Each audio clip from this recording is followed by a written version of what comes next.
This game is rated M for mature. Hey there everybody, redxparasite here, and welcome back to Let's Play Bayonetta 2. In the last episode, we started Chapter 1 here, where we have arrived in Noatun. And in this episode, we'll be continuing on. So, there's an optional verse here. If you go to this end of the alleyway, spawn in these three acceptances.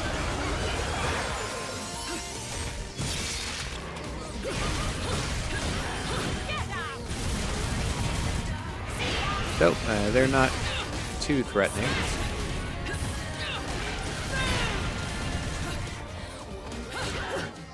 Yep. And here we are getting interrupted by getting more concocting ingredients.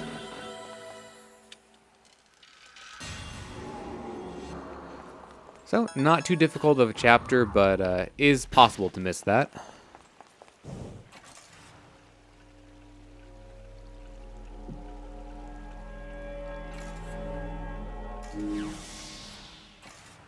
Santa don't get paid enough for this shit. When Ed and Edna found their daddy wasn't coming back, it made me stay all the way through dinner. Don't pretend you weren't delighted. I hear Enzo's wife makes a lovely casserole. It was damn good. I'll give you that. Anyway, tell me how my babies are doing. They're behaving quite well. They found plenty of playmates here. Figured they would. Noatun had some deep connections with Fimbulventer and the Gates of Hell back in its day. Wouldn't be surprised to find a few of those playmates that like it rougher than the typical bunch. Anyway, you need any supplies, just make sure you keep bringing me these halos. And remember, I ain't here to get up in your business. My business is making things that do business. So don't come crying to me when you think you gotta do everything alone. I'm here to help. Just make sure you don't bust a cap at my ass.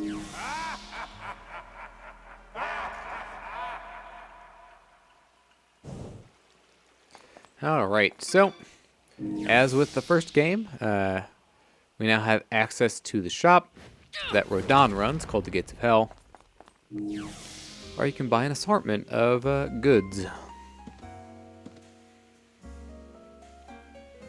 Welcome to the Gates of Hell. We've lit our prices on fire, so there won't be hell to pay. Come on, I gotta say some cheesy shit sometimes. Okay, so, for the most part, it is pretty similar to the one in the first game. So, you have alt versions of weapons that you can buy, a number of accessories, items, techniques, and some specific treasures, which we probably will not be getting for quite some time. So, starting off, you can get things in kind of whatever order you want, but generally, I stick to getting the techniques first, and then I go after some of the limited edition items like the Witch Heart and Moon Pearl ones, because you will need to buy all of those if you want to have max health and the maximum magic meter. So, I'm going to buy the Bat Within and Crow Within ones to start. Unfortunately, I barely don't have enough to get Umbran Spear right now. But that'll be the one that I'll be going after next, because Bat Within makes the dodge timing a little bit more lenient. So if you're about to get hit and you hit the dodge button, you will still get witch time, and of course you won't take damage either. So makes activating witch time and dodging things a little bit easier.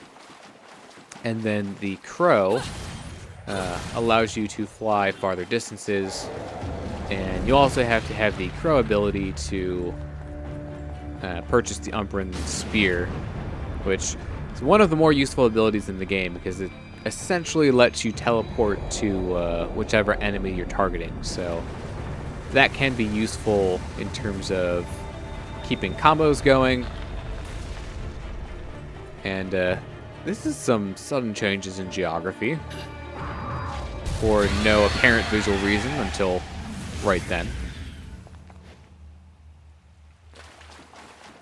Alright, so let's head through these doors. And this is going to take us to another kind of big area with a lot of stuff in it. So, starting off, if you take a right, there will be a chest right here next to the Gates of Hell entrance. Contains an item called Midas's Testament. And I'm going to continue going around the side here. Don't step into the middle of the courtyard area there because that will activate a cutscene. It's not the end of the world since you will be able to still move around the area after the cutscene, but I just like to do everything that I can in the area, you know, before I activate that. So there's another chest in the kind of back right section of the area. Then next we're going to be taking a little bit of a dip in the water here. So there's a chest kind of on the left side, down in the water here. And then there's also a Muspelheim portal. So we'll be going into that.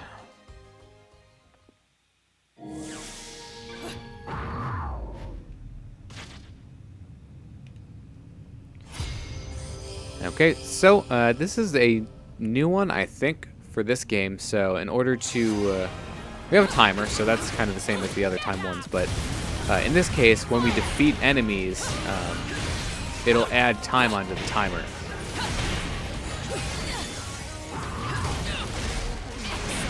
So you kind of have to juggle killing things effectively in order to have enough time. So that's a fun little twist on the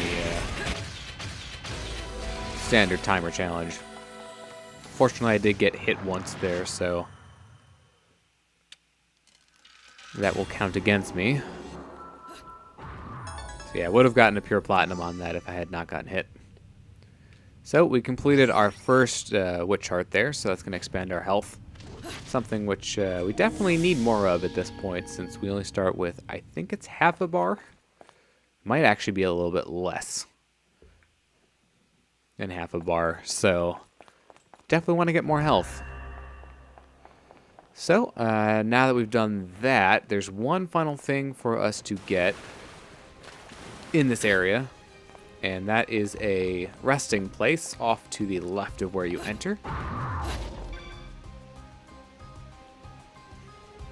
So this one is a little bit more spread out, but they also give you a lot of time for it. So we have a full minute here, but all right, you want to collect that. There we go. I'm probably not going to do quite as well as I could have on it. There's really no score for doing these in a timely manner or not, so it's not really too big of a deal, but I mean, heck, I messed it up a little and I still got it in less than 30 seconds. Alright. Yep, just keep in mind that if you want to get this before that cutscene in the middle activates, don't go into the middle yet. So that'll be the last thing that we need to do around here before we can...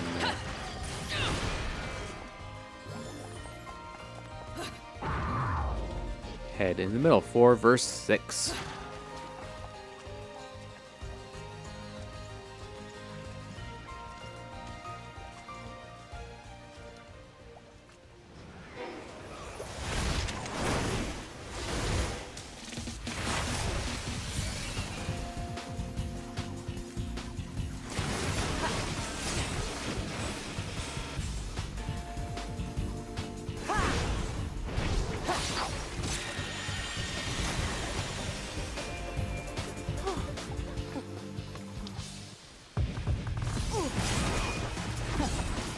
These punches don't know when to quit. What'd I ever do to them?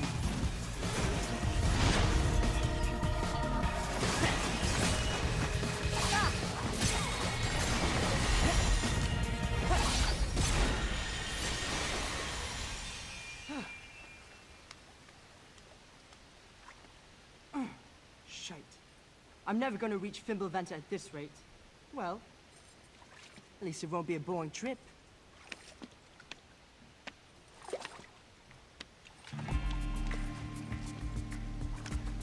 Huh? You can see me. You're putting on quite a show, little magician. Oh, you like that, huh? Wait till you see the climax. Silly girl.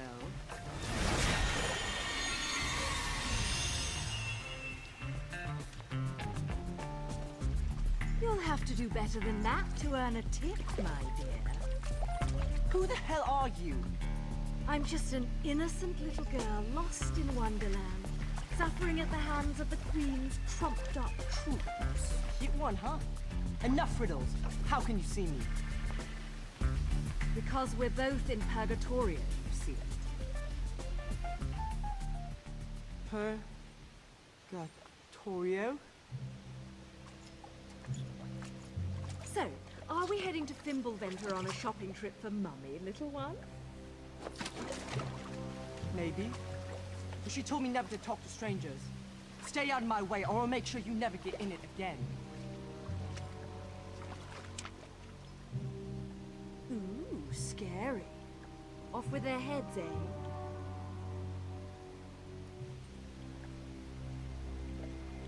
Damn it!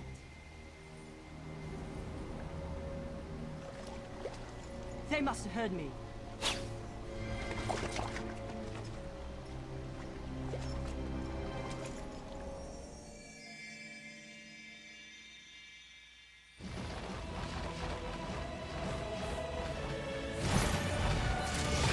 So strangely enough, this is our formal introduction to accolades, even though one of them did show up during the prologue. But in any case, got some enemies here, so Is that all you've got? this is definitely going to be a case where if you can build up Umbra and Climax will be pretty useful. But let's kick it in and dish out some damage.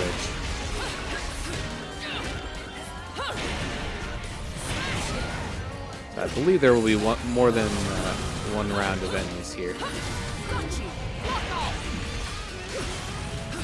Yep, there we go. Not sure we've been formally introduced to these enemies yet, but they are essentially the deer and decorations of this game. Kind of flying enemies. Ow. Realized that they were doing an attack, but then just did not press the dodge button too late. It wasn't too bad, all things considered. So for completing this verse, you will get our first Angelic Hymns Gold LP in this game. So yeah, that would have been perfect if not for that. So this is Entrance of the Gladiators. So there's another Gates of Hell entrance. This one is actually really close to the first one in the level. But at the same time, I'm glad that they put this one in here because it will allow me to, one, turn this in. Looks like you found a good reason to visit. And two, let me buy the Umbran Spear. Angelic Hymns Gold LPs. Angels in Agony are pretty much my slow jams. I play that back home, and the demons will be lined up to get down. Lucky for me, I got a few jams of my own cooking that'll need a little demon kick to finish them off. That LP is just what the doctor ordered. Now hand it over, and I'll go get my swerve on. So, as in the previous game, turning these golden hymn LPs into Radon will get you another weapon.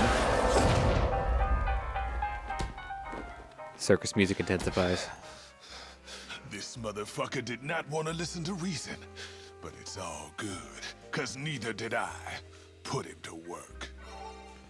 Alright, so this is Rakshasa, which I will be using, because I like it quite a lot. The major difference between Rakshasa and the sword in the first game, Shiraba, is that you can actually equip Rakshasa on your feet, which you could not do with Shiraba. So that does allow you to equip it on both your hands and your feet if you want to. If you want to do that. I will be using it on my hands. So once we get out of here, we'll go into the menu, and you can see we have our 2 sets of weapons on the left and right. And before I forget about it, I'm actually going to go into the menu here and change the... Oh, I'm already in Type B. Excellent. So they did change the controls up a little bit for this game. So I just like to change it back to the original way it was in Bayonetta, where ZL is your weapon switch. So once you've done all that, this is the way forward right here, and at the front of it is another jote. What was I even trying to say there? Note? I think I was trying to say journal entry and note, and somehow combine them together. Noatun is full of ruins and strange sculptures worn down by time. Most of them have long since fallen to pieces, yet these ruins are still said to have a strange connection with the god of chaos. For example, that ramp-looking object in front of the city's church is said to be a hidden path that once led to the god's home. Or so I was told from some guy who walked by as I was looking at the ramp. He said those chosen would be able to use it to walk on walls. Not the most reliable source, but I'll take it. He must have been able to tell I was from out of town, seeing how intently I was staring at things. Maybe this used to be able to control gravity. If only I knew a descendant of the Chosen Ones, I'd love to ask them about it. Nope. I have a lot of things to look at our file here, so I got more achievements. Gotta like pan through these. So yeah, you get that one for buying something from the Gates of Hell. Gold LPs show up here. Every time you complete a verse in Muspelheim, that'll pop up again. And then we have Accolade.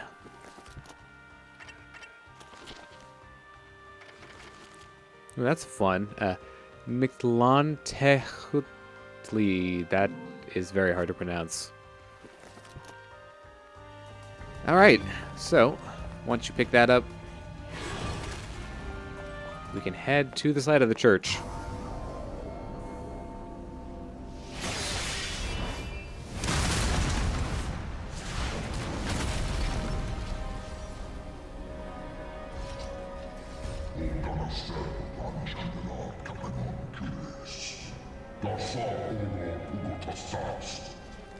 If you're looking for the kid, he went that away.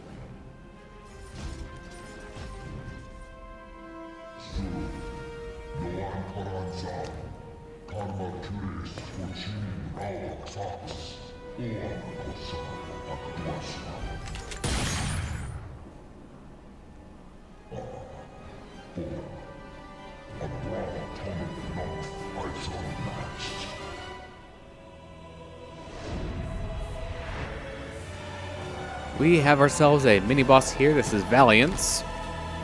His face is on his sword. I'm afraid I don't have time to dance too long. A friend is waiting for me. Alright, so we'll give our new... That went well. Took damage right at the start of the fight, which is always a great way to start. Ugh. This is not going well. This is really not going well.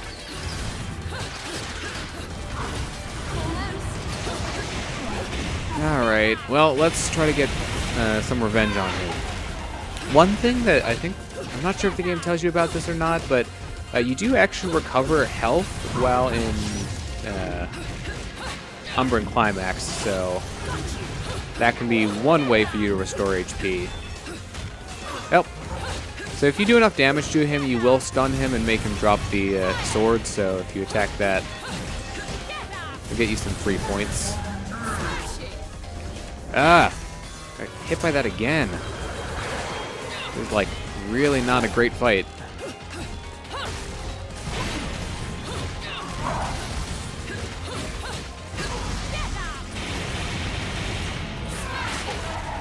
But if I will say one thing about this game, it is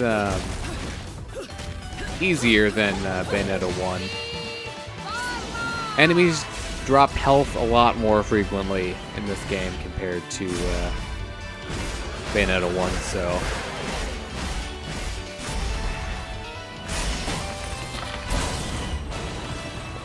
Even with how poorly I did there, I shouldn't be in too much trouble. Ooh, I got a silver medal. It feels kind of terrible. Alright. So, once we get into the church here, we have an Umbran Crow there. That's one of the things that I will not be getting 100% of, because I believe you have to play on multiple difficulties in order to get all of those. So, I'll get the ones that I can. Assuming that I can actually get them.